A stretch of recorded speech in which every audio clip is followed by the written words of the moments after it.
Hello my dear students, welcome to today's class. We are going to learn a new chapter from Geography. The name of the chapter is Maps. We know that maps are useful for us for various purposes.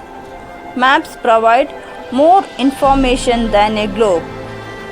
A map is a representation or a drawing of the earth's surface or a part of it drawn on a flat surface according to a scale. Maps are of different types. Some of them are described below.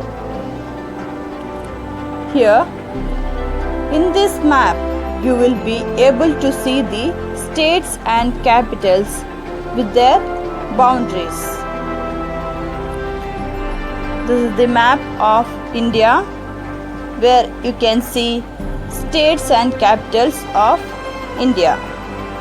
The different types of maps are political maps, physical maps, and thematic map. First, let us look about political maps. Maps showing cities, towns, and villages and different countries and states of the world with their boundaries are called political maps.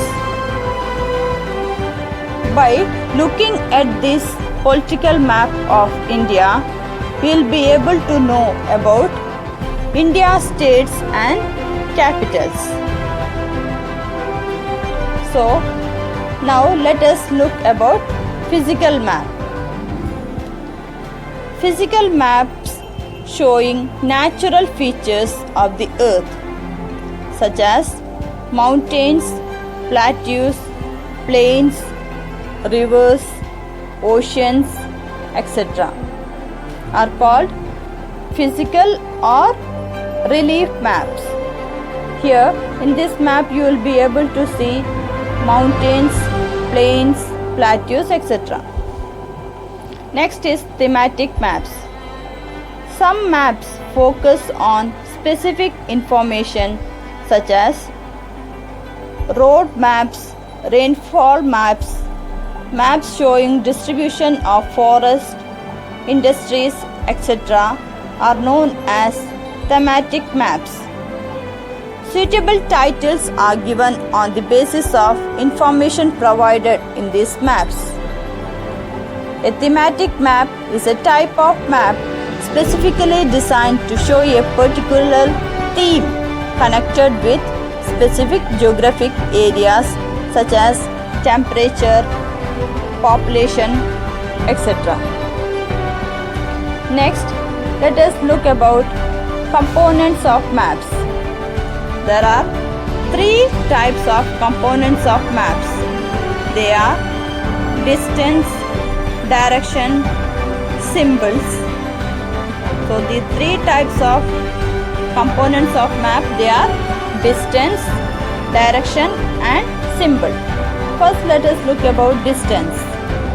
Maps are drawings which reduce the entire world or a part of it to fit on a sheet of paper.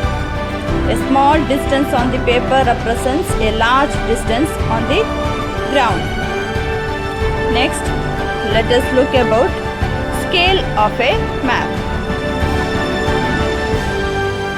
Scale is the ratio between the actual distance on the ground and the distance shown on the map. Here you can see the picture of map of village. In this you will be able to see the playground, school, community center, well, shops, etc. Next, about direction. There are four major directions. They are north, south, east, and west. The four major directions, they are north, south, east, and west. They are also known as cardinal points. Next, let us look about intermediate directions. The intermediate directions, they are northeast, southeast, southwest and northwest. Here you can see the picture of intermediate directions.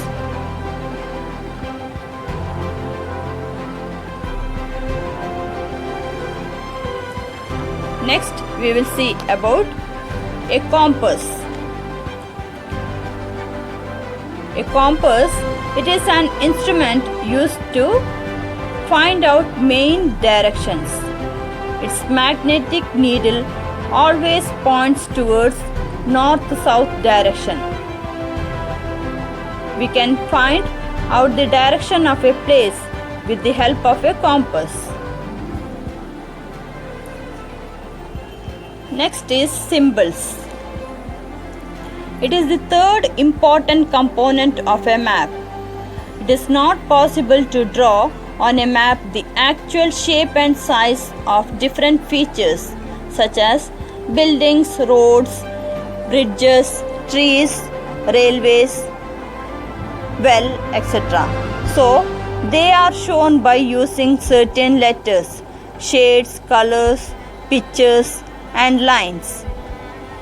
These symbols give a lot of information in a limited space. With the use of these symbols, maps can be drawn easily and are simple to read.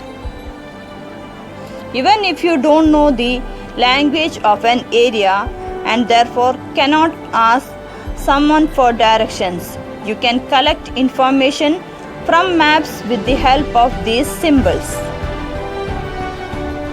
Here you can see the picture of conventional symbols such as railway lines, roads, boundary, river, well, tank, canal, bridge, etc. So, conventional symbols means maps have a universal language that can be understood by all. There is an international agreement regarding the use of these symbols. These are called conventional symbols. Some of the conventional symbols are shown in this picture. So, I hope you all have understood this video. Thank you for joining.